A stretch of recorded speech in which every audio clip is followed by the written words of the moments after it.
There's a specific kind of dread that comes from opening your banking app and not recognizing your own life inside it. Not because something went wrong, because nothing went wrong. No fraud, no emergency, no single reckless purchase you can point to and blame. Just a number that is lower than it should be, and no idea why. That feeling is what started this. Not a New Year's resolution, not a budgeting challenge I saw online. I was staring at an account balance that made no sense given how careful I thought I had been, and I made a decision that felt almost pointless at the time. For 90 days, I was going to write down every single dollar that left my possession, not categorize it into an app and forget about it. Write it down by hand the way you'd log evidence, because I was not trying to save money, I was trying to catch something in the act. Here's what I want you to sit with before we go further, because it changes how you'll hear everything that follows. If this uncomfortable feeling is landing anywhere close to home, stay with this one, because the next 12 minutes are going to name the exact thing that was draining me, and it is very likely draining you too, in a way no banking app has ever once flagged for you. I want to be clear about what this was not. It was not a spreadsheet with 40 tabs. It was not a plan to eat rice and beans for 3 months and call it discipline. I kept a small notebook. Every purchase got a line. The amount, what it was, and one honest word for why I bought it. Bored, tired, convenient, habit. That last column turned out to matter more than the dollar amount ever did. There is actual research behind why writing it down instead of letting an app track it automatically matters. A 2026 NerdWallet study found that 83% of Americans say the cost of living has pushed them to track spending more closely this year, and 73% said the real trigger was realizing they were spending more than they thought. But the deeper finding, the one that mattered for what I was doing, is that manual tracking produces a stronger shift in behavior than automatic tracking does. The friction is the point. When a purchase auto-imports into a dashboard, it slides past you unfelt. When you have to physically write $14 iced coffee bored in a notebook, you feel it. Discomfort is not a side effect of tracking. Discomfort is the mechanism. Before I started, I would have told you with total confidence what the villain was going to be. Something dramatic, a subscription I'd forgotten, a shopping habit I already felt guilty about, one weakness I could name and fix in an afternoon. That's not what 90 days of data gives you. Week 1 didn't cooperate. The first 7 days were suspiciously clean, because knowing you're being watched changes behavior, even when the only one watching is you. It's the same effect that shows up in a diet or a step count the moment you start logging it. The first few days of any tracking exercise are the least honest because you're performing for your own notebook. By week 3, the performance wore off and the real pattern showed up, not as one big purchase, but as the same small decisions repeating on a rhythm I hadn't noticed I had. By week 6, I got tired of tracking, motivation dropped, and spending crept back up during the exact week I was paying the least attention. That single week told me more than the other 11 combined, because it proved the leak wasn't a personality flaw I could white-knuckle through once. It was a default setting that reasserted itself the second I stopped watching. The big, dramatic categories were almost boring. Rent was rent. It arrived on the same day every month and did exactly what I expected. Groceries wobbled a little week to week, but stayed inside a range I could have guessed blind. Gas, insurance, the phone bill, all of it sat quietly where it was supposed to sit. If you had asked me on day 1 where my money was disappearing, I would have pointed at these categories with total confidence. They were innocent. The real enemy was never hiding in the big line items. It was hiding in the ones too small to feel like they counted. Start with subscriptions, because this is the one people think they already have handled. According to research from West Monroe, the average American household now spends around $273 a month on subscriptions once you count every streaming platform, app, and membership. Separate research found nearly 60% of people are currently paying for at least one subscription they don't use, and 70% have forgotten to cancel a free trial at some point, which quietly converted into a paying customer without a single decision being made. Nobody chose that charge. It chose them, by default, through inaction. When I went through my own notebook and cross-referenced it against my card statements, I found 4 subscriptions I could not confidently tell you the purpose of. Not because I couldn't afford $9.99, because I had genuinely forgotten they existed. That is the part that should unsettle you. It is not that subscriptions are expensive individually, it is that they are designed to be forgettable, and forgettable is a different kind of expensive. Somewhere around week 4, a bigger question started nagging at me than the leak itself. Catching $8,000 a year is one thing. Nobody explains where it's supposed to go after that, in what order, into which accounts, so it actually grows instead of sitting there losing to inflation. Chasing that question led somewhere strange. Households earning $300,000 a year, living paycheck to paycheck, for reasons that have almost nothing to do with income. There's one specific number, unrelated to salary, that predicts whether a person actually builds wealth or just quietly treads water for decades, and most people have never once calculated it for themselves. We've launched our ebook covering exactly that, the number, the exact order to put reclaimed money into, why the average retirement savings figure everyone compares themselves to is dramatically misleading. It's pinned in the comments. If the number in this video bothered you, our ebook goes a lot further than tracking. Then there was food delivery, and this one surprised me the most because I did not think of myself as someone with a delivery habit. The data says the average American now spends close to $1,850 a year on food delivery, and delivery pricing runs roughly 81% higher than the same meal bought in person once you stack the markup, the fees, and the tip. My notebook told a story I would not have guessed. It was never a Friday night splurge. It was Tuesday at 8:40 p.m., too tired to cook, one tap, gone. The purchases were small enough individually that none of them felt like a decision. They felt like relief. And relief, it turns out, is one of the most expensive emotions you can spend money chasing. When I lined the delivery charges up against the day and time stamped in my notebook, a pattern showed up that had nothing to do with hunger. Almost every order landed between 8 and 9 at night on a day that had been objectively stressful. I wasn't ordering food. I was ordering relief from a day, and food just happened to be the fastest delivery mechanism relief comes in. You cannot budget your way out of a purchase that was never really about the product. Telling a stressed, exhausted version of yourself to just cook instead sounds reasonable in daylight and falls apart completely at 8:40 p.m. on a Tuesday.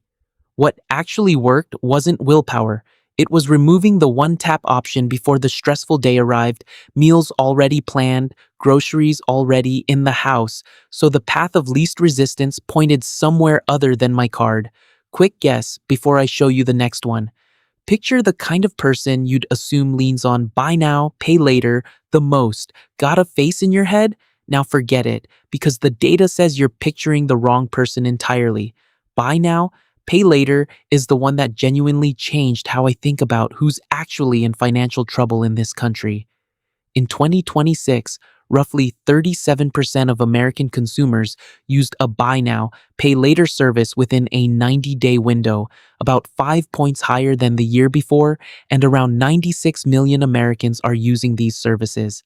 Here's the detail that breaks the stereotype completely. 59% of people earning over $100,000 a year have used one at least once. This isn't only a tool for people who are struggling. The appeal has nothing to do with how much you earn. It has to do with how a $200 purchase feels smaller when it's cut into four $50 pieces. Your brain doesn't do that addition automatically. It has to be told to. I never used one of these plans during my 90 days, but tracking every dollar made me understand exactly why they work on people who would insist they're financially responsible. When a purchase gets split, each piece is small enough to clear the bar of This doesn't really count. Four purchases that don't really count still add up to one that absolutely does. I noticed it most clearly the one time I almost used one. I was checking out for $180 headphones, and the page offered to split it into four payments of $45. No fee shown anywhere. For a second, my brain did exactly what the research says it does. $45 felt like a completely different number than $180, even though it was the same purchase. The only reason I didn't click it is that I knew I'd have to write $180 headphones wanted in a notebook that night, regardless of how the page chose to slice it. That one moment convinced me these tools aren't dangerous because people are careless. They're effective because they're well designed, and well designed things work on careful people too. Last one, and it's the category I was most embarrassed by: impulse spending. Research on consumer behavior puts the average American's impulse spending at around $3,381 a year, and 92% of people have a history of buying something they didn't plan to buy. My own notebook had this everywhere, in amounts too small to trigger any alarm. A phone case I didn't need, a candle, a second pair of the same shoe in a different color because it was on sale, a phrase that has personally cost me more money than almost any other four words in the English language. Here is the pattern that connected all of it, and the actual answer to the question in the title. The enemy was never a purchase, it was invisibility. Every leak shared one property: it was too small, too routine, or too automated to register as a decision. Subscriptions renew without you touching anything. Delivery takes 4 taps and 90 seconds. Buy now. Pay later breaks a decision into pieces too small to feel. Impulse buys happen in the gap between seeing something and thinking about it. None of these were failures of willpower. They were failures of visibility, and you cannot use willpower against something you never see coming. There's a concept in behavioral economics for part of this called mental accounting, the idea that we don't experience money as one connected total, we experience it as a series of disconnected little pots. The $14 coffee doesn't feel connected to the $60 delivery order from 3 days ago, which doesn't feel connected to the forgotten $12 subscription. Your brain refuses to add them up in real time, so it never feels like spending. It just feels like a normal week. 90 days of writing every purchase down by hand is, functionally, a forced audit of a system built not to be audited. This is not an accident of modern commerce. It's the architecture of it. Every piece of friction that used to exist between wanting something and owning it, walking to a store, waiting for a check to clear, counting out cash, has been deliberately engineered away by companies that make more money the less you think about the total. A notebook puts a piece of that friction back. It forces the pots to merge, at least once, into a single number you can't unsee. That's the entire mechanism behind why this works. No budgeting software, no restrictive rules, no willpower. You are not fighting your habits. You are finally just being allowed to see them. Here's what the total actually looked like, and I want to walk you through this slowly because the number by itself doesn't do it justice. Across 90 days, the combined total from unused subscriptions, delivery convenience fees and markups, buy now, pay later style, impulse splitting, and pure impulse purchases came out to just over $2,100. Annualized, that is somewhere north of $8,000 a year, money that produced no lasting value, built nothing, and in most cases I could not specifically recall 2 weeks later. Now stretch that out because a single year was never really the point. If that same $8,000 a year had gone into a broad, low-cost index fund instead, using the historical long-run average return of the US stock market of roughly 7% after inflation, over 20 years, that becomes somewhere in the neighborhood of $350,000. Not from a windfall, not from a bet that paid off, from redirecting money that was already leaving my hands anyway, just leaving through a hole I couldn't see instead of a door I chose to open. I am not telling you what your number would be because I don't know your spending and nobody making a responsible video should pretend to. I am telling you that the size of the number tends to shock people who consider themselves careful because careful and visible are not the same thing. What changed after day 90 was not extreme. I didn't quit food delivery forever or delete every subscription I own. What changed was the system. I moved every recurring charge onto a single card so they'd all show up in one place instead of scattered across three. I set a recurring 20-minute block once a month to scroll through every charge and ask one question. Did I choose this or did it just happen to me? Anything in the second category got canceled on the spot. I stopped letting purchases under $20 skip the notebook because those were exactly the ones hiding the pattern. None of this required more income. It required the same income to stop leaking through gaps too small to notice on their own. And that reframes the whole question this video opened with. When people ask why they can't seem to build savings despite a decent paycheck, they usually go looking for one big answer: a bad habit, a lack of discipline, an income that's simply too low. 90 days of data told me the real answer is quieter and less flattering than any of those. It's not one bad decision, it's dozens of non-decisions a week, each one too small to defend itself, each one betting correctly that you wouldn't notice. There is a version of this video that ends with a shame spiral, a list of everything you're doing wrong, and a demand that you fix it by Friday. That's not this. Nothing in that $8,000 makes you reckless or bad with money. It makes you human, operating inside a system engineered by well-funded companies whose business model depends on you not doing the math. The frictionlessness is the product.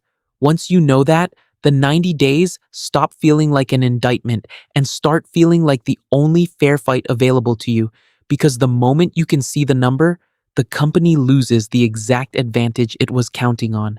You don't need 90 days to find yours. You need about a week of writing down every single purchase by hand, no matter how small, with one honest word for why you bought it. You will feel silly writing down a $4 charge. Write it down anyway. That's usually where the real total is hiding. So here's what I actually want from you before you go. Pick one category from this video: subscriptions, delivery, split payments, impulse buys, and check it this week, just that one. Then tell me in the comments what you found, even if it's embarrassing, especially if it's embarrassing, because someone reading the comments is going to recognize their own week in yours. And if you're already someone who tracks closely and found nothing hiding, tell me that too. I want to know what your real enemy turned out to be, because mine wasn't what I expected walking in, and I have a feeling yours won't be either.